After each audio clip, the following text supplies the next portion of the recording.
You are listening to Unstoppable Actors, the essential podcast for ambitious, unknown actors with me, Louise, the artistic director of Standby Method Acting Studio. And for the last 13 years, I've been taking unknown actors with blank CVs all the way to Netflix dramas, Amazon Prime films, TV soaps, and stage plays around the world. And every week I'll be talking with you and sharing how you can become a paid working unstoppable actor, because you 1000% can. An acting career is doable. Are you ready to dive into the episode? Hey, welcome back to the podcast. I am so excited to be talking about the topic we have got for today's episode, because we are tackling something that affects actors at every single level.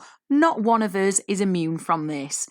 So whether you are brand new to acting, whether you're working professionally, whether you're in television, theatre, film, or whether you're auditioning for your first student film or starring in a Hollywood production, every actor on the planet, every single actor has had to deal with feedback. Some feedback we ask for, some we get completely uninvited, and some is delivered with care. And that's the one that we tend to like the most, because we feel understood and we feel like we can grow from that feedback. And then sometimes it feels like you have been hit round the head with a frying pan. And depending on how it's delivered, it can knock you for six. I know this because I've experienced it myself, and I'm going to share that a little bit later with you.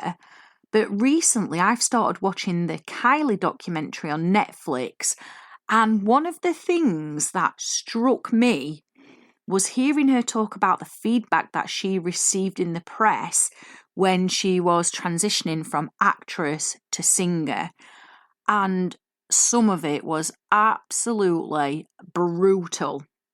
And she openly talks in her documentary about how it made her question herself.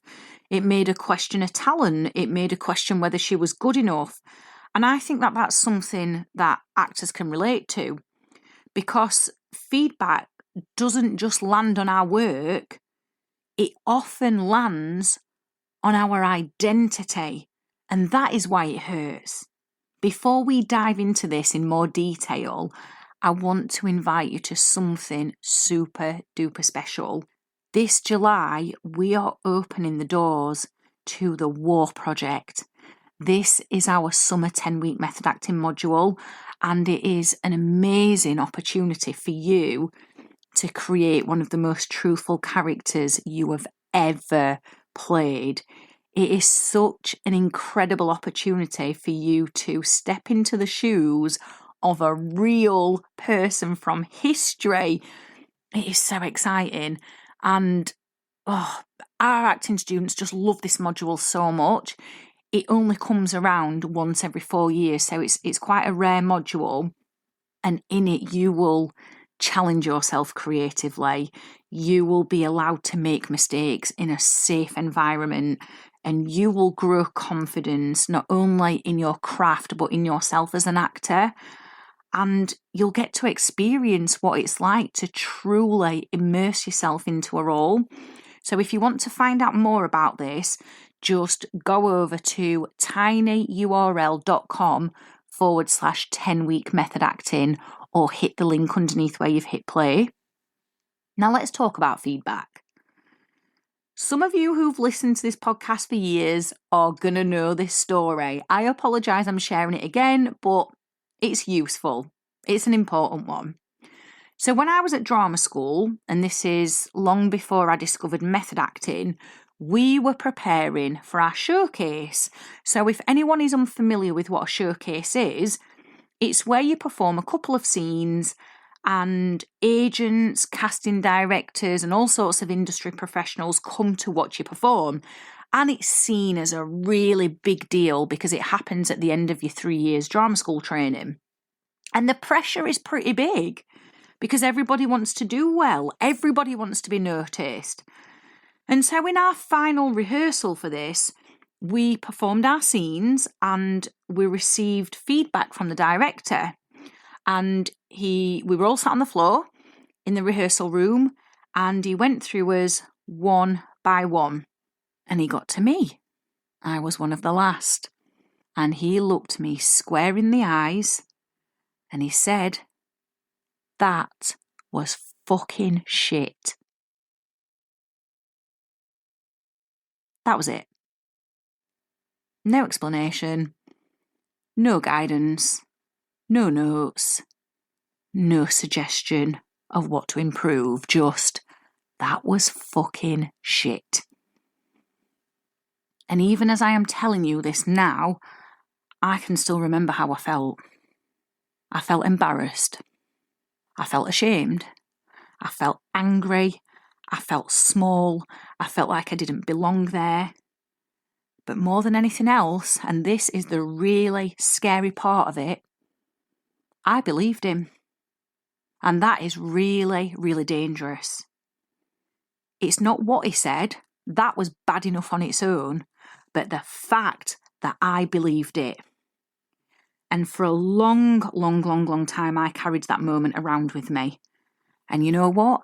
I didn't get any interest from agents or casting directors at the showcase. Why would I, when somebody's told me the day before that my acting is fucking shit? When we're so early in our training, we are vulnerable. We are vulnerable to other people's views of us. And because I was vulnerable, I connected all of that together. What he said, the agents and the casting directors showing no interest, and I created a story in my head. Maybe he was right. Maybe I'm not talented. Maybe I shouldn't be doing this. Now, here's the thing. I am not sharing this because I want sympathy. I am sharing it because I know that some of you have had your own version of that moment. Maybe a teacher said something, maybe a director, maybe a casting director, maybe someone in your family has said something about your acting, or even someone online, and you have carried it around for years like me. So let's talk about what to do when feedback knocks your confidence.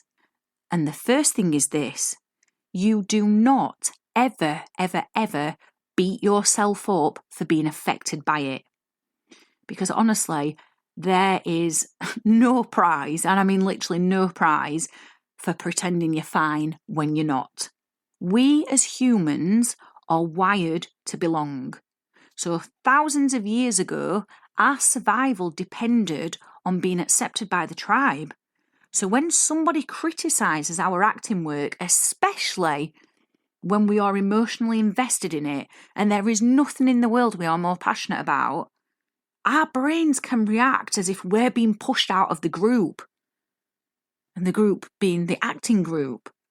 And for actors, that can feel really bloody painful, because acting often feels like the place that we finally belong. And then the second thing to ask yourself is this. This is quite a humbling question, and it requires humility. But even when we don't like the tone in which something is delivered, or the words which are chosen, we still have to ask ourselves, is there any truth in the feedback?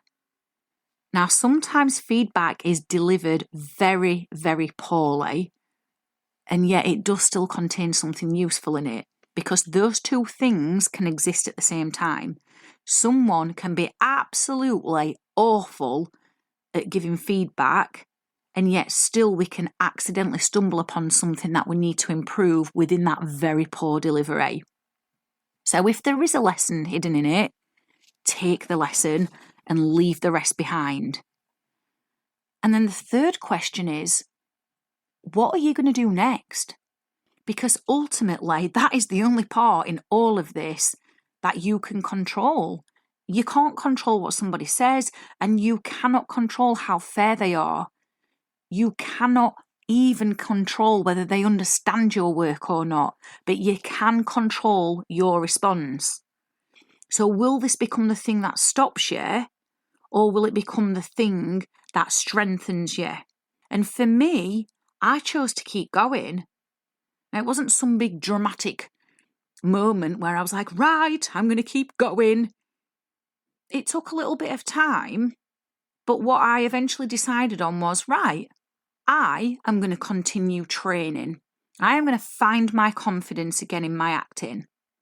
So I did that, and it took me a lot of classes, a lot of different classes, but then I eventually found method acting, and that is when everything fell into place for me. It was like my hallelujah moment, and I found nurturing teachers, and I rebuilt my confidence. But then I didn't just do that. I went to therapy as well because I knew this person had affected me deep down. And I am a massive advocate for therapy. There is absolutely no shame in therapy at all. And so what I did is, and this is really important, I built confidence in myself, and I built confidence in a craft I could trust. And method acting is something that I trust with my entire life, and I trust myself now as well.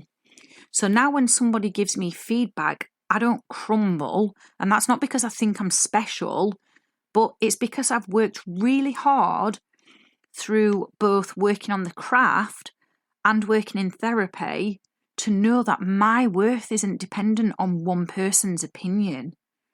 And that is something that every single actor can develop. And no, it doesn't happen overnight. Yes, it takes time, but it absolutely can be developed. You can develop the knowing that your worth does not depend on one person's opinion, and you can develop your craft with method acting. It's very, very simple and very easy to pick up.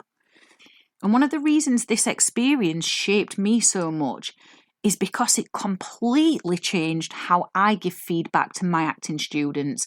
Now, I don't believe that actors need mollycoddling, because they don't, and I don't think that's helpful. But I do believe that they deserve useful feedback. And feedback should help somebody improve. It shouldn't leave them feeling hopeless or worthless or like they don't belong. And that's why every actor who comes and joins one of our 10-week method acting modules signs a declaration at the start. And they agree in this declaration that they are going to make mistakes.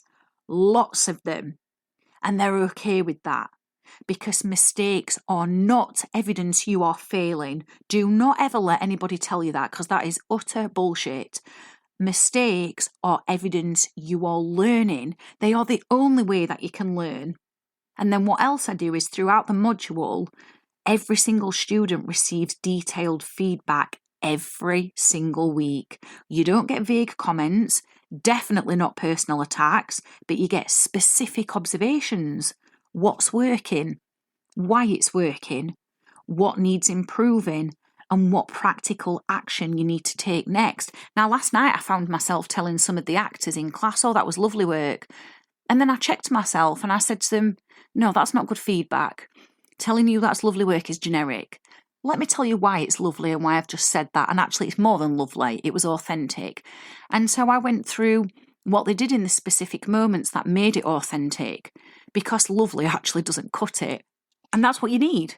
When you get that detailed feedback, and again, also on what's not working and what to do to move forwards to make it work, you start to feel confidence. Now, confidence doesn't come from constant praise. It comes from knowing how to improve. And that is a very, very, very different thing. And I am someone with ADHD, and I know that rejection can hit very hard, really hard, in fact. But over the years, I've built a much stronger relationship with feedback. I still don't enjoy every piece of criticism, because who does? I'm only human at the end of the day. But I don't hand the keys to my self-worth to anyone else anymore. And that's what I want for you too. So if you're listening to this episode and you've been carrying around a piece of feedback that really hurt you deeply, I want you to remember this. Just ask yourself, is there any truth in it? What are you going to do about it? And do you actually need to give this person's opinion that much authority? Because not all feedback deserves equal weight. You get to decide what stays. You get to decide what goes. And if somebody gives you feedback that's vague or unhelpful, you are absolutely allowed to ask questions.